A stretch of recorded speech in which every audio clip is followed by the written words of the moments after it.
I miss, the part that I miss the most is the patina, the real flavor of an item that's 100 years old or 200 years old. I miss that, truly. When I would hold an 1826.5 or 1795 that was untouched with the original patina, that to me was where it was all at. It was it. It just showed to me, it demonstrated something that to me that went from generation to generation and was cared and watched over by a collector that had the same thoughts and the same idea that I did. As far as collecting along the way, I picked up random pieces, but nothing that which is the same realm that I handled. Do other dealers in the room have the same feelings? I know Bob asked the question. In my line of business, in a way it was similar to Paul. When you start out young, you don't have the funds to keep all the good stuff. So it was just a case that, and I felt it was a conflict of interest personally. If I was selling the best stuff or keeping the best stuff, then my clients weren't being treated properly. It depends on the coin dealer. I mean, Tony Terranova built his complete net worth by making his personal colonial coin collection through the years while still dealing in colonial coins and being the guy. The main focus was building this incredible collection all through the years. But That I don't think there's a dealer in the house that probably won't say, Oh, I there- woulda, shoulda, coulda kept this. 'cause No, of no, what no, it's there's a worth. lot of coin dealers that do. The ones that do are very quiet and they're generally, they have that mentality like John Pittman. They're the people that all they care about is their coins, and they're the ones that don't live big or don't, they want their coins mean everything to them. Right. And they're those guys that rat hole everything. There's some people that have every cent in their lives tied up in coins, and they're not necessarily the best coins.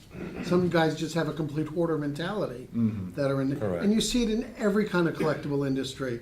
Art dealers, often the greatest stuff they have, they put away, and often they do it just for tax reasons. You know, they put it away and they put all their net worth into all the stuff that they have But- personally. Are there that many coin dealers that hold substantial, high quality? Absolutely, sure. Okay. I mean, Mark, do you mind me Most crossing coin your dealers sister? started off as do we collectors. count you as a coin dealer or you're a collector?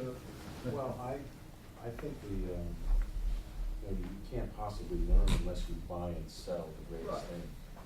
So I mean, Mark has a fabulous collection of coin, and he may tell you he's a collector, but I call him bullshit. He's not a coin dealer.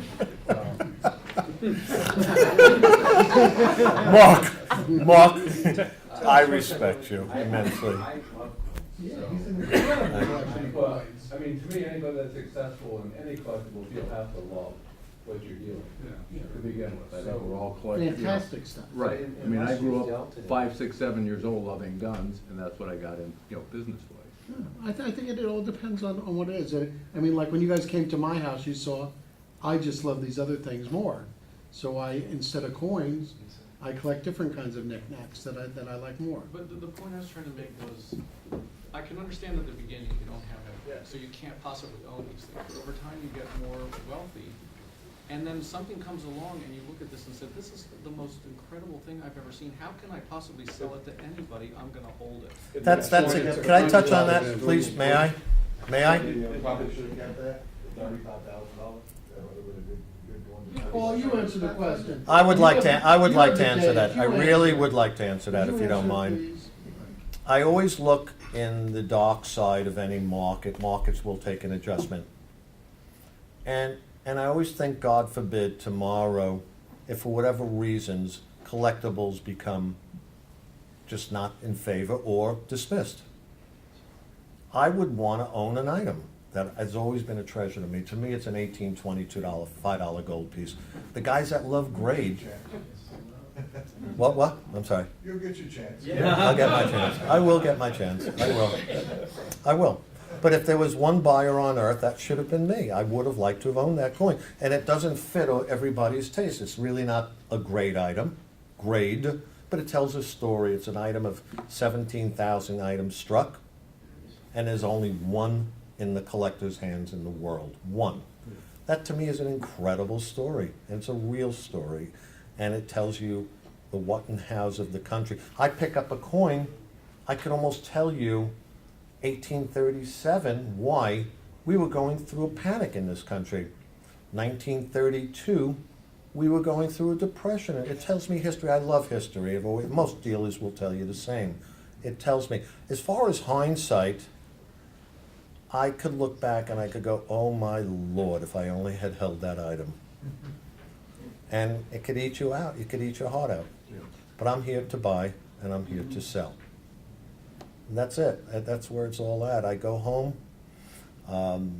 I collect the strangest of strange things, magically enough. I do collect here and there. But in terms of the numismatics, every time I collect, it seems to me that if I keep it on a personal basis, 6 months later or a year later, I go, I'm going to go into something else. And that's where that's has taken me. I like autographs. I like sports memorabilia. And boy, was that not the route to go. Wow, was that not the route? Pardon me? Bought the wrong stuff. Bought the wrong stuff. I look at the boss floor and I see the boss floor and I see hundreds and hundreds of dealers and thousands of collectors, and I never know what's going to walk up next. I never know. I have no clue whether it's a guy looking for a $30 coin or a guy that's capable of buying a $20,000 coin. Oh, the ultra high relief. I buy the ultra high relief. I'm 27 years old. We get put in the Guinness World Record book, and I'm on top of the world. And then Fred Tordella, the same guy that said I'm a thief because I'm Sephardic and I got the job, says, "What are you going to do with this now?" I said, "Well, there's a good side to all of this. We've bought hundreds of everybody that was selling us the high reliefs thought they were ultra high reliefs." So I had to explain to them and why it wasn't worth 200,000, it was worth 4,000. And boy, did I learn to dance, guys. I was one of the best dancers that there ever was. And I had the ultra high relief just in a flip. We didn't have encapsulation, just in a flip. And one day a guy comes in from Kevin's town, mind you, and he wanted to cash out Mexican 50 pesos and convert them into Krugerrands. And he had a tidy sum of money in there. And he says, "I just don't know what I'm going to do with it." And I said, "I have an idea for you." And he bought it on the spot. No mentors, no advisors, and bought it. And it's just, to me, the way the business has changed and the adjustments from buying proof sets in the early 60s, and again, I'm talking from my era, to buying on any given day 5-figure, 6 figures, or in Kevin's 7 or 8-figure items. To me, it just tells it all. It really does. It, to me, is just exciting. It really, truly is exciting. I'm so sorry I let my father down. I really wanted to be a major league pitcher. But I don't think I'd be doing this at my age. Did you eat my dessert, Kevin? Anything else, Jeff? Please, Mark, throw one at me, please. Please. Just captivated. I can remember the first time I ever met you, Mark. Do you remember the first time? Yes, sir. Is it embarrassing? For you it would be, but not for me. Yes. I think I remember. Yeah. Let's not do it. Let's I can remember the first time I met you. You And I remember can when I dropped the I- 1795 Gem 10 into your box to ask what milk was? front page of my pamphlet, yeah.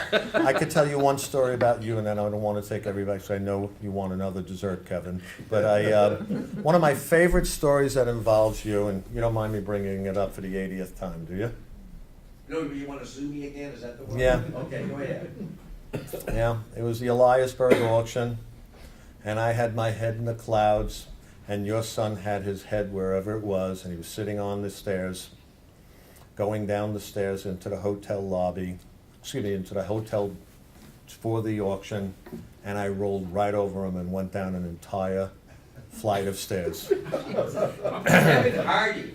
What? Kevin Hardy. And I got up, and I started to spit. And I see this little cowering kid, and I thought, Oi. oi, exactly it, oi. But I'll tell you this, and I must admit this to you now, all these years later, had I known it was your son, I would have had your shorts in my hands tonight. Guaranteed, promise you. JD, please By the tell. way, he was 10 years old, and he held up the paddle and purchased The the 1821. Jim 1821 quarter eagle that Poe has. 46,000? Yeah, I think $46,000. $46,000. And it's a debate whether it's approved or not. Very simple, very easy to tell. Oh, is it? Very easy. Right here, Actually, that reminds me- right here. No, he's right, that's not correct. Wrong. That's the way they've always run it. I know, and That's the way they always do it. And that's the reason I thought it They're was wrong. wrong, and JD has proven that's not the case. I've been corrected, so was Harry Bass. Smithsonian. Anything else? I'm sorry that I stopped in, I could go on all night long. I stopped in the 80s and 90s, so if there's anything else, or Anyway, even though it did not have them. Smithsonian doesn't have it. Kevin? Yes?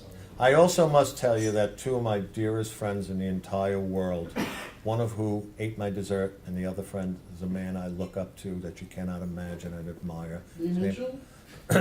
is Doug Winter, one of the nicest people I Show, know. which one is he? I wanna make sure I. This is Will.